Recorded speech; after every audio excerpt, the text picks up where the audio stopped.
Hello everyone, welcome to नैक GS classes. आज हम राष्ट्रपति की आपातकालीन शक्तियों के बारे में पढ़ेंगे।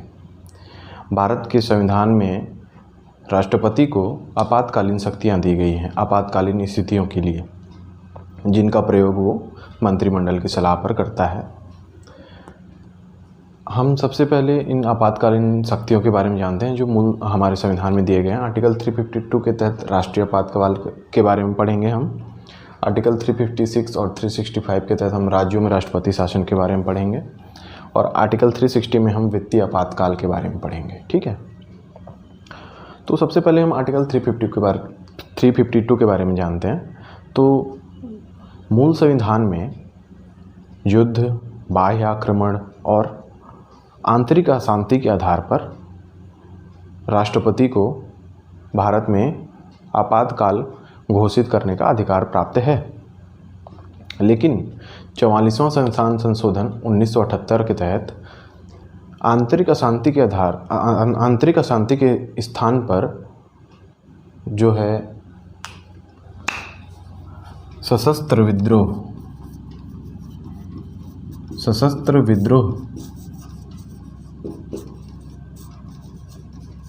शब्द को अंतः स्थापित किया गया है। ठीक है, तो अब राष्ट्रपति राष्ट्रीय आपातकाल कब लगा सकता है?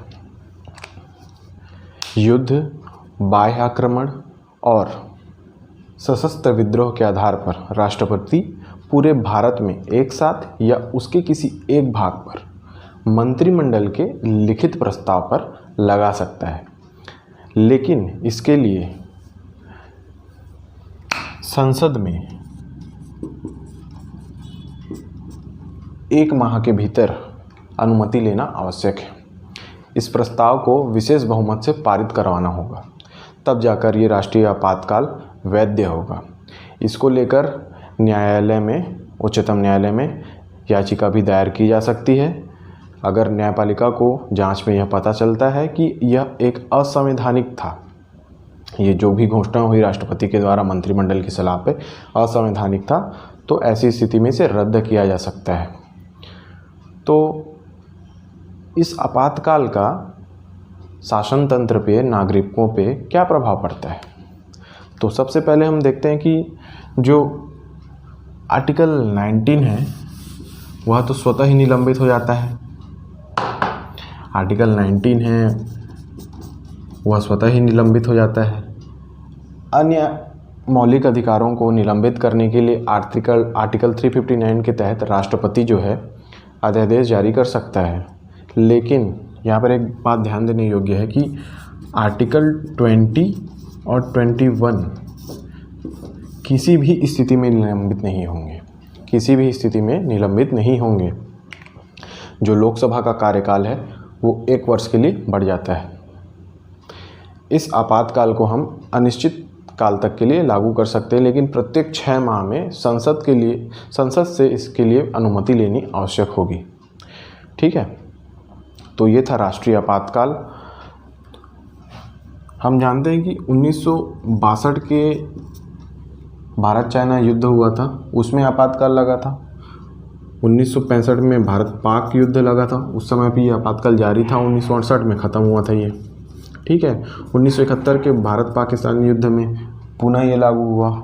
फिर 1975 में इमरजेंसी लगी थी। उसका आधार क्या था? उसका आधार था आंतरिक अशांति। उसके बाद ही 44वां संविधान संशोधन 1978 हुआ था, जिसके तहत आंतरिक अशांति के आधार पर सशस्त्र विद्रोह शब्द को अंतः स्थापित किया गया था। ठीक है, तो ये था राष्ट्रीय आपातकाल। अब हम देखते हैं कि आर्टिकल 356 क्या है। आर्टिकल 355 के तहत राज्यपाल राष्ट्रपति को प्रतिवेदन देता है और यह बतलाता है कि राज्य में संविधान के अनुसार शासन नहीं हो रहा है। तब ऐसी स्थिति में मंत्रिमंडल की सलाह पर राष्ट्रपति राज्य में राष्ट्रपति शासन लगा सकता है। ठीक है, अब इसके प्रभाव क्या होंगे? इसके प्रभाव ये होंगे कि आर्टिकल 19 और अन्य मौलिक अधिकारों को निलंबित करने के लिए राष्ट्रपति अध्यादेश जारी कर सकता है। ठीक है। और वहीं आर्टिकल 20 और 21 कभी निलंबित नहीं होंगे। ठीक है। इसके लिए संसद से अनुमति लेनी आवश्यक है 2 माह के भीतर। सामान्य बहुमत से इस प्रस्ताव को पारित करवाया जा सकता है। प्रत्येक 6 माह में इसके लिए अनुमति लेनी आवश्यक है संसद से। ऐसा कब तक किया जा सकता है? ऐसा मैक्सिमम 3 वर्षों तक के लिए, अधिकतम 3 वर्षों तक के लिए किया जा सकता है। उसके बाद अगर आपको राज्य में राष्ट्रपति शासन लगाना है तो आपको संविधान में संशोधन करना होगा। ठीक है। लेकिन माननीय उच्चतम न्यायालय के द्वारा आर्टिकल 356 के संबंध में, प्रयोग के संबंध में निम्नलिखित सिद्धांतों का प्रतिपादन किया गया है। सुप्रीम कोर्ट का आदेश है कि आर्टिकल जो 356 है वो एक अंतिम विकल्प के तौर पर प्रयोग किया जाना चाहिए।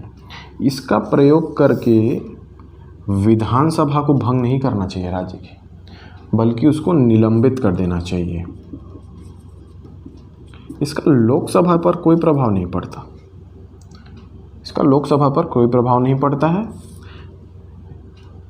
अगर इसके लिए बिल्कुल न्यायपालिका में याचिका दायर की जा सकती है। अगर जांच में पता चलता है कि असंवैधानिक है तो इसे रद्द किया जा सकता है। ठीक है। तो ये था आर्टिकल 356। अब जानते हैं कि 365 ये राज्यपाल राष्ट्रपति को प्रतिवेदन देता है कि राज्य में केंद्र के निर्देशों के अनुरूप शासन नहीं हो रहा है। तब ऐसी स्थिति में केंद्र यह स्पष्ट कर देता है कि राज्य में असंवैधानिक तरीके से क्रियाकलाप हो रहे हैं, संविधान अनुसार शासन नहीं हो रहा है। तब ऐसी स्थिति में आर्टिकल 365 का प्रयोग करके राज्यों में राष्ट्रपति शासन लगाया जा सकता है। उसकी भी प्रक्रिया कैसी होगी? आर्टिकल 356 की जैसी होगी। ठीक है। अब हम बात करते हैं आर्टिकल 360 की। क्या? वित्तीय आपातकाल। भारत के संसदीय इतिहास में आज तक वित्तीय आपातकाल नहीं लगा है, लेकिन इसका प्रावधान है। भारत में अगर वित्तीय संकट की स्थिति उत्पन्न होती है तब ऐसी स्थिति में मंत्रिमंडल की सलाह पर राष्ट्रपति पूरे भारत में वित्तीय आपातकाल लागू कर सकता है। इसके लिए संसद में 2 माह के भीतर प्रस्ताव पारित करवाना होगा। इसके प्रभाव क्या होंगे? इसके प्रभाव ये होंगे कि जो स्टेट है उसको सेंट्रल के दिशा निर्देशों का पालन करना होगा। राज्य को केंद्र के दिशा निर्देशों का पालन करना होगा। दूसरा क्या? अब सारी वित्तीय गतिविधियां केंद्र के अधीन हो जाएंगी। सभी वित्तीय जो गतिविधियां हैं वो केंद्र के अधीन हो जाएंगी। केंद्र के अधीन हो जाएंगी। इस प्रकार ये वित्तीय आपातकाल लागू होता है। ये भी अनिश्चित काल के लिए लागू किया जा सकता है। ठीक है। लेकिन प्रत्येक समय अंतराल में इसके लिए संसद से अनुमति लेनी होगी। तो ये था राष्ट्रपति की आपातकालीन शक्तियाँ। आर्टिकल 352, आर्टिकल 356, आर्टिकल 365 और आर्टिकल 360। इसमें राष्ट्रपति के आपातकालीन शक्तियों के बारे में बताया हो। आशा करता हूँ कि आपको चीज़ें समझ में आई होंगी। आपको वो सभी महत्वपूर्ण जानकारी प्राप्त होगी जो परीक्षा के लिए उपयोगी हैं। आशा करता हूँ ये वीडियो आपको मददगार साबित होगा। Thank you.